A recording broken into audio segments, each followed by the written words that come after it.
What's up, YouTube? Welcome back to L-Space. My name is Tristan, and I have got a bit of a hodgepodge of a video for you all today. I am going to do a sort of like a reading wrap-up, like weekly update type thing. It's been, I mean, it's terrifying to think about the fact that May is almost, we're almost halfway through May, and 2024 just started. You know, it's horrifying. So, the other thing that's kind of annoying is that I've not actually finished a single book yet this month, but the reason for that is the fact that the book that I am reading is quite large, and I've also been somewhat busy. So, along with a reading update, I also have a book haul to do for you, because last weekend was Indie Bookstore Day, and, sort of Indie Bookstore week, etc. It's very festive, it's fun. Bookstores are putting out games, they're having sales, it's great. So I, of course, spent some money that I probably shouldn't have, but that is how it goes here in the bookish sphere. But I bought, 6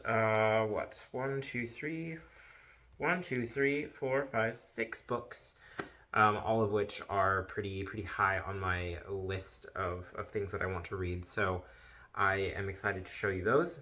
So stick around for that. That's going to be at the end of the video. For now, I'm going to go get Wally off of the kitchen counter, and then I will be back for a reading update. Wally, get down. Here we are. She's finally gotten big enough to where she can jump up on the kitchen counter. We had 4 months of peace and quiet where we didn't have to deal with that, and now all bets are off. Nowhere is safe. Okay. So, I'm in the middle of reading Wellness by Nathan Hill, and as you can see, I am quite a ways in. What page am I on? I'm on page 421 of about 600. It's almost exactly 600 pages. I can't actually, I don't want to look at the last page because I always end up seeing something that I don't want to see, like a spoiler or anything, but it's long. And I'm kind of conflicted on this book. I really like it in some respects, and in other ways I find it a little annoying. So it's somewhat conflicted in the way that it tells its story. It's the story of a modern marriage where it centers 2 characters. It centers Jack and Elizabeth, who met kind of under, it's kind of like a meet cute type situation. They both lived right next to each other, and they, unbeknownst to each other, would watch the other through their windows because they were just really into each other, but they didn't know it for the longest time until they randomly met in a coffee shop or a bar, and the rest is history, is kind of the way it goes. But then you find out pretty quickly that they, in their current marriage, are kind of sort of getting to that point where everything is just sort of the same old thing, and the passion is out of the relationship. They kind of just coexist without any sort of real interaction or any sort of, what it is to be in a relationship. There's the fun is completely taken out of it, and they kind of get to the point where they realize that they don't know each other anymore. And this is in no way a spoiler, because you figure that out pretty quickly. And if you know anything about these kinds of relationships, if you've been in one, if you know people that have been in one like this, this is not anything new. So from that standpoint, it's kind of using Jack and Elizabeth's marriage as a case study for larger phenomena that happen in our culture. And the thing, my main impression of this book is that heterosexuals, y'all are a mess. And I have never been so thankful to be a gay man than after reading this book, because like heteronormativity sounds absolutely miserable, and this book is certainly showing me that the jokes that we the gays make at the straights' expense are fairly well justified. So, and then the other part of things that it does is it kind of talks about like wellness capitalism, which is kind of the term that I'm just using sort of loosely. I don't know if that's actually the term or if there is a real term for this, but it's it's all about like, the juice cleanses, the manifestation type people, and all of those things. And so on the one hand, there's a lot of characters that are sort of consumers of these sort of fads and these ideologies, while at the same time you have Jack and Elizabeth, who are trying to find solutions to combat the woes of their life and kind of get out of the rut that they're in, while at the same time sort of trying some of these things, like polyamory being one that they sort of dip their toes into, find out that that's maybe not really for them. And it examines each of these like fad type things. It does it in kind of a satirical way where it's clearly making fun of that particular thing. Like there's a character that talks about how he has raw hydrogen water, which is complete bullshit. Like there's no such thing as raw hydrogen water. Water is just water. Um, and there is no such thing as raw hydrogen. Like that's just nonsense. Same with things like juice cleanses and crystals and manifestation. All of that is just pure utter nonsense, which this book kind of makes a point of making fun of those sorts of things. And the way that it does that is but at the same time, so it makes fun of them, but at the same time, it also shows the value of those particular things for the people that genuinely believe them. Because Elizabeth is a researcher studying placebos. And that's sort of the through line of everything in this book, is the idea of the placebo and the presence of the placebo in a lot of the messaging that is given for really anything. Having trouble at work? Try a vacation. The vacation will fix something. Are you having trouble at work? Have you maybe tried Buddhist meditation and Buddhist philosophy to help you crush your productivity? The sort of thesis of all of it is the fact that placebos work, even when it's complete and utter nonsense, and it is a complete lie. But what is powerful is the belief. The story is what is powerful in these situations. And so, yes, it's true. Manifestation is complete nonsense. You cannot manifest things out of the universe. That's not how things work. Like, it's the perfect example of this is that if manifestation were real, I would be a firebender. The world would be a very different place if manifestation actually worked. So, the perfect example of why manifestation is complete and utter nonsense. But for the people that do find meaning in it, who are accepting the story, they believe the story, it works for them, and they can find happiness and success in some ways. Basically repeating what the book is trying to say, that the story works. If it makes you happy and it gives you meaning in your life, it's fine, so long as you're not hurting anyone or whatever. So, this look into the placebo is very interesting.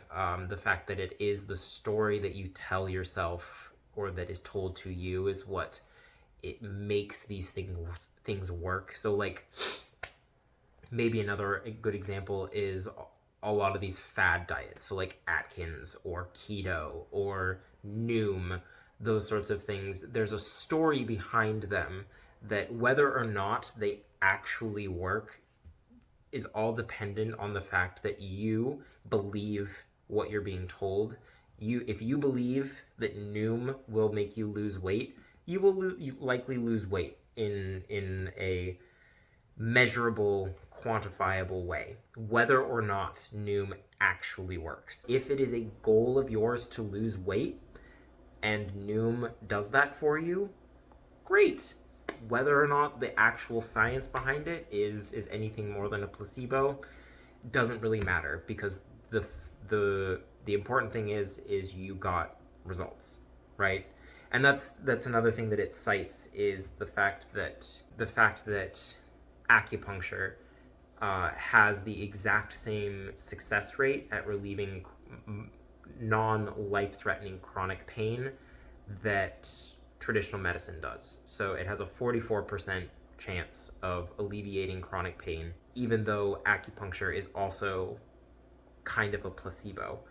The thing that is interesting about this book is that it has a huge bibliography at the very end. So like starting with the letter A here, it goes on for several pages of all of these academic sources that the author has cited basically in this book as sources for the various like diatribes that various characters go on. And yeah, it's very interesting. So one of the placebo studies that they do is they do acupuncture, where you tell people that they're being given acupuncture, and then you have a group of other people that are also told that they're having acupuncture done, but they're just being pricked by toothpicks. And both of them had the exact same results.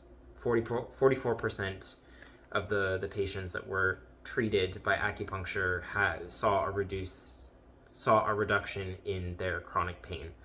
And so what that's showing, at least according to the particular source that he was citing, is that yes, acupuncture is a placebo, but it's a placebo that works, has no side effects, has no addiction rate at all, and then it has almost a 50% success rate. So like, what's the harm in allowing people to do it? Like, it's also cheap. There's no surgical intervention, and because the only equipment that you would need is a toothpick in this particular case. So all of that being said, it's sort of shedding light on the absurdity of certain things that are present in our culture, such as manifestation people. That will always be the thing I return to because they drive me nuts. But at the same time, they're saying that yes, it's a placebo, yes, it's nonsense, but at the same time, for them, it kind of works, and they get out of it what they need. And the book is kind of just an exploration of this whole thing. The writing is good. One of the things that I find a little distracting and a little annoying is the diatribes, that these extended monologues that happen where, you know, like I said, each character is kind of a representation of a particular thing. So there is a manifestation character in this book, and there's like a polyamory character in this book, and there's a fitness juice cleanse character in this book. This is something that happens a lot in Emile Zola's work, where the character is sort of sacrificed for the ideology that they represent, meaning that they are less a person. They don't really speak in a like human way. They kind of just explain they go on these monologues about their particular ideology or their particular fad or whatever. And that can get a little distracting because you're in a conversation and Jack will ask a question to the juice cleanse guy, and then it's like Jack has 4 or 5 words, and then juice cleanse guy will have like a wall of text that is just kind of a monologue about his health journey of all of these like tinctures that he takes, and the like red algae or whatever is in his things. But yeah, so it's not really a traditional novel in that sense, where it's not necessarily about the characters, as it's more about the ideas that the characters represent. And I think that's some and this is where I'm conflicted, because I recognize that from Emile Zola, who's an author I really like, who is very famous for doing this exact same thing in the 19th century. He had characters that represented ideas that were not really characters as much as they were just avatars of that particular ideology. And so that's what's going on in wellness, is that the characters are less people than they are avatars of a fad, an ideology, whatever. So, take that how you will. It's still an incredibly fascinating book. It's still very funny. I think it is very well written, and I think that the way that it explores each of these little fads, sort of making fun of them, but not, I would say it's more poking fun than like actual ridicule, because at the end of the day, the main claim that it's making is that these things do have value, because clearly a lot of people have found meaning, and like they do work for a lot of people. So at the end of the day, yes, a lot of these things are nonsense and they are kind of ridiculous, but at the same time, people get results with some of them, and if they work and they don't hurt anybody, why not, right? So that's kind of what they're talking about. The last thing that I really like about this is the overall message of being present just in life. A lot of the characters, such as the manifestation lady, is so focused on the future and like how she can reshape her now to get a better future, instead of just appreciating the future. So like a lot of the people here are just constantly focused on getting somewhere to the point where they forget that they are here and now.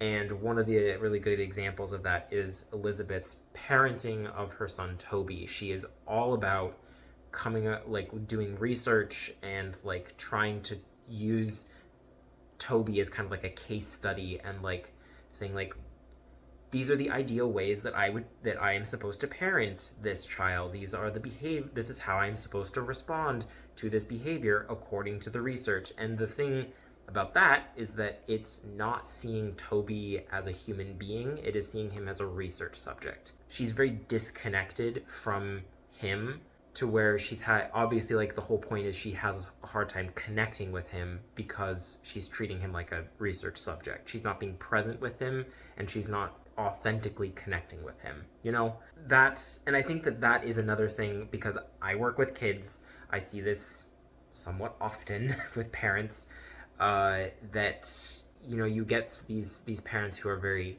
dedicated to specific parenting philosophies, to where they don't really see the child, missing the trees for the forest, or whatever that expression is. They're too keyed in to the way that they can control and like pretend to have a say in that child's development, that they refuse to, or they just can't see the reality of the child that's in front of them.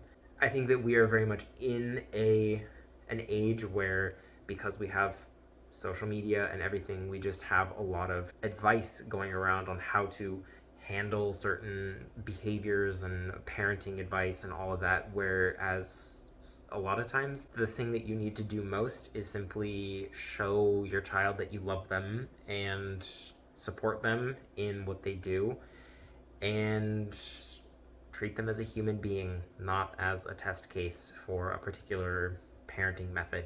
Be present, and that's kind of, I think, the main thing with this book is just being present and paying attention to the things that are around you, probably showing a little gratitude. I haven't finished it yet, but that's kind of the vibe that I'm getting, is the sort of overall thesis of that it's trying to prove. This has ended up kind of being more of like a book chat, not so much a reading update as it was like sort of a pseudo review. That's just kind of what we're going to let it be. These are my thoughts on wellness so far. I'm anticipating it being probably like a 4-star book. I very much appreciate the craft of it. I very much enjoy the book. It's very engaging, I will say that. So, the qualms that I have are not, they're not things that detract me from reading at all. They're just things that I just kind of roll my eyes a little bit and just like, all right, whatever. But I do think that the book is very good. It's very timely, very applicable to our day and age, for sure. And I think that it is for sure worth the read. So those are my thoughts on wellness. Now, let's go ahead and get into the book haul. Indie Bookstore Day was last Saturday, a week ago today, and I picked up several books. So for Indie Bookstore Day, I went to a bookstore in Newton, Massachusetts. Here is a picture of it right here. And it's a really cool shop. I think that it's very well curated. I think the way that they have all of their sections divided and organized is very well done. It's very accessible and it's very intuitive, which is the other thing that I really like. So, because sometimes the bookshop that I used to go to in Amherst, Massachusetts, when I was going to school there, it was very difficult to find things in that shop because they would have things, they would separate authors' work. So, like, they would put Ray Bradbury, because he has some, like, fiction, right? And then he also has some sci-fi stuff.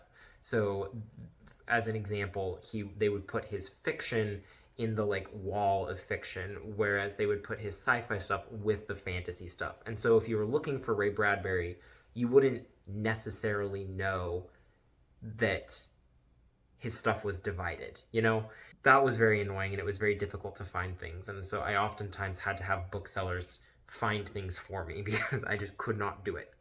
But I'm also excellent at not seeing things that are literally right in front of me, which brings me to the books that I bought at this really cool shop in Newton, which I think I got a little bit of footage from in there. So, cue that whenever.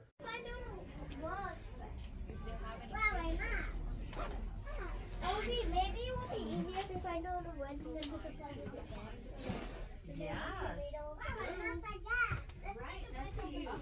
So the book that I was most interested in picking up for Indie Bookstore Day was Blue Lard by Vladimir Sorokin.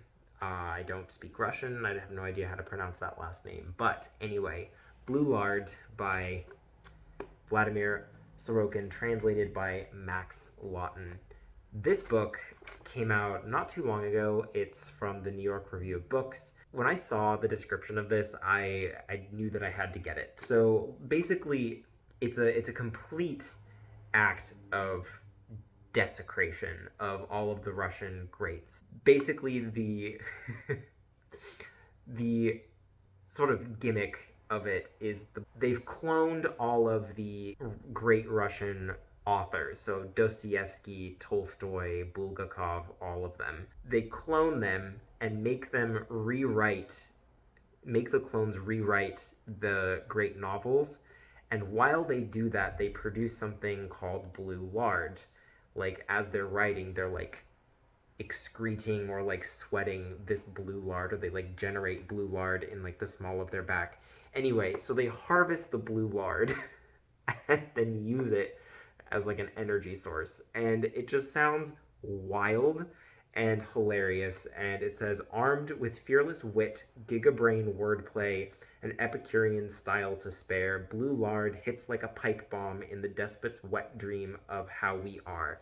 And it just sounds ridiculous and completely up my alley. So I'm very excited to get to this one. Plus, it's a really cool cover. Like, look at that. I was very, very into that. So it was banned in Russia for a long time because of the fact that it just completely tears down all of the like great cultural figures and makes fun of them. Um, Desecration. What is it?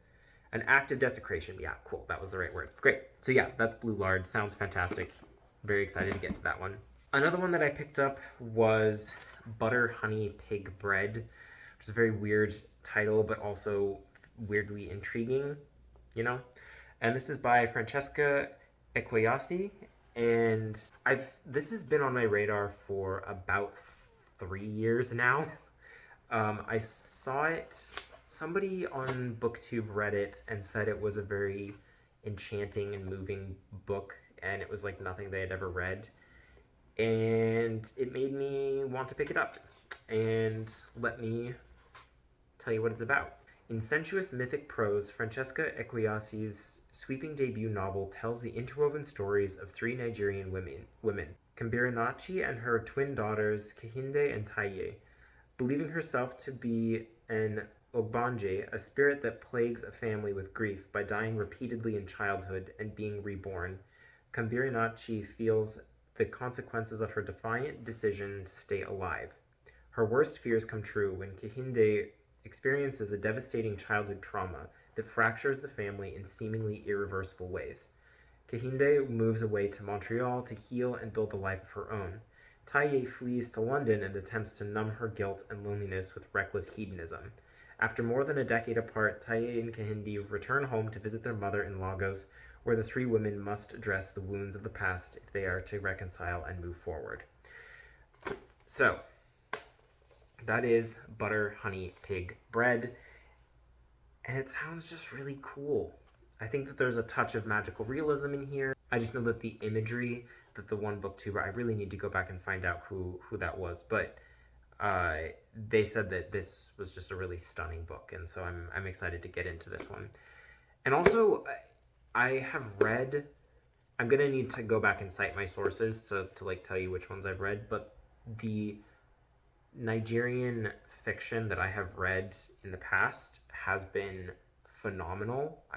And it gives me high hopes for another writer of Nigerian descent. So, excited about that. Now, we're going to reference the fact that I have trouble finding things in bookstores and just finding things in general, missing things that are right in front of me, etc.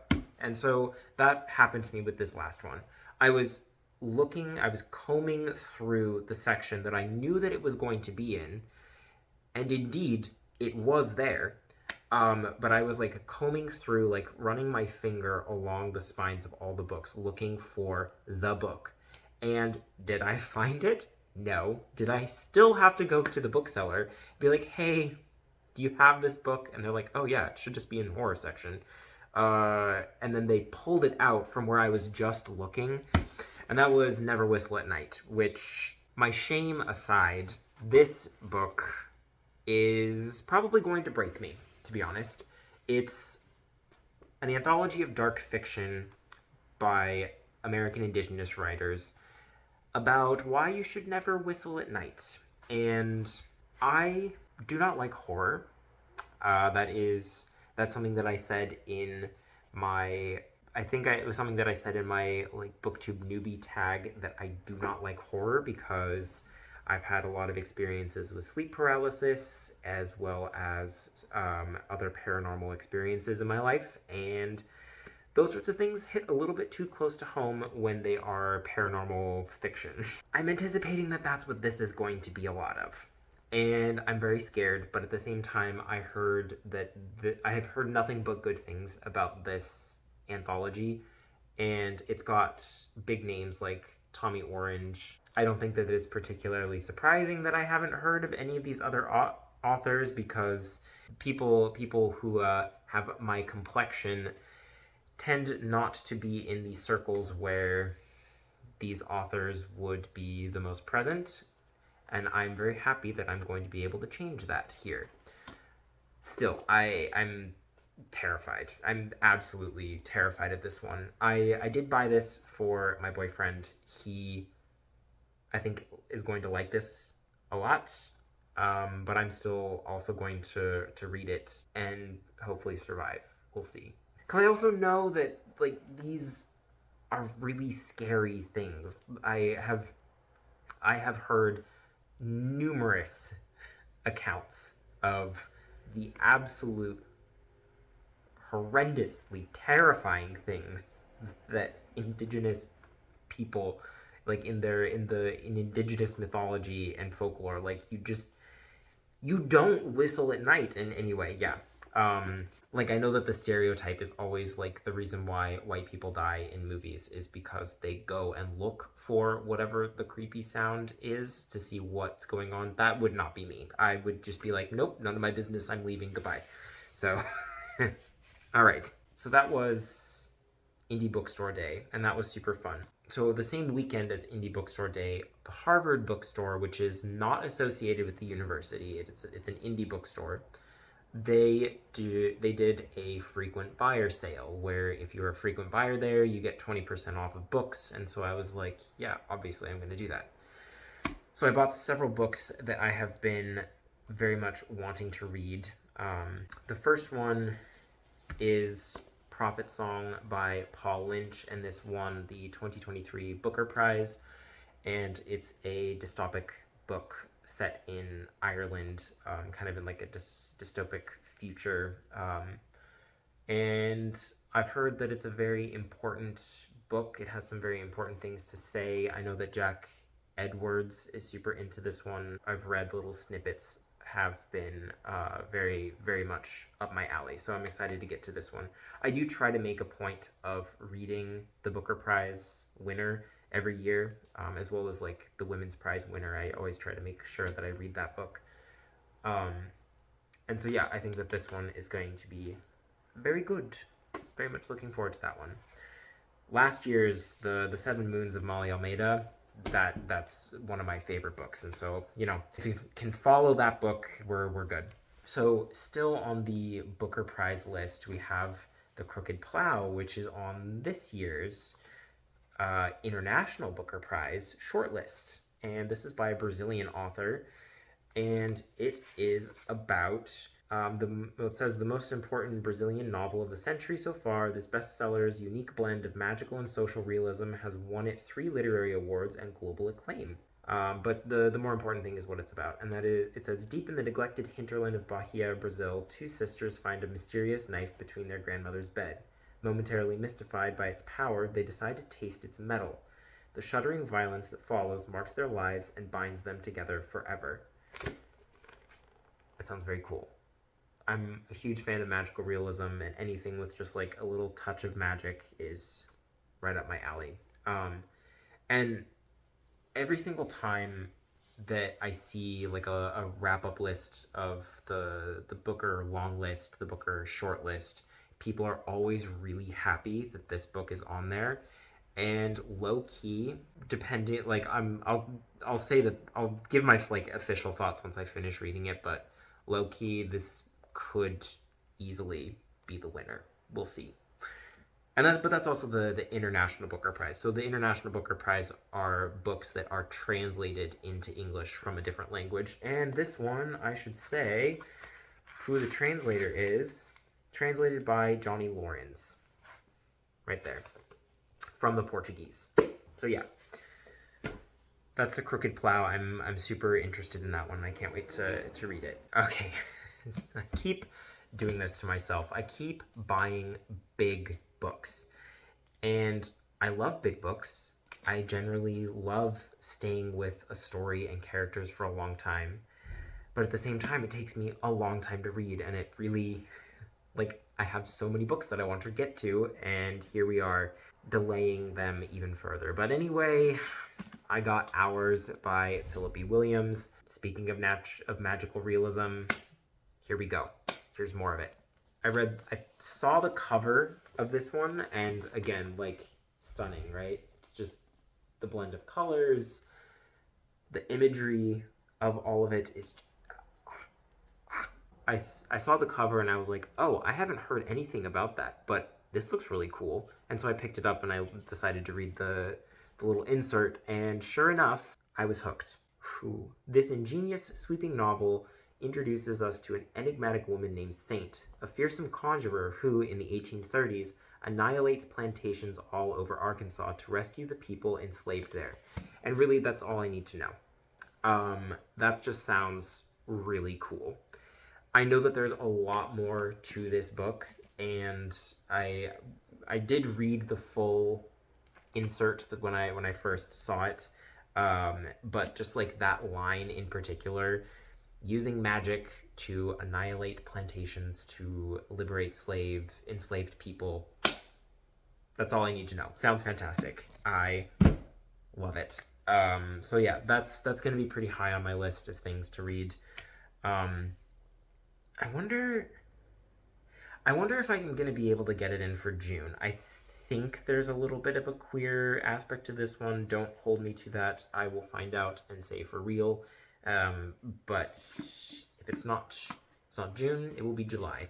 So the last book that I picked up was a French classic. This is Paubrouille by Émile Zola. So speaking of Émile Zola, here we are.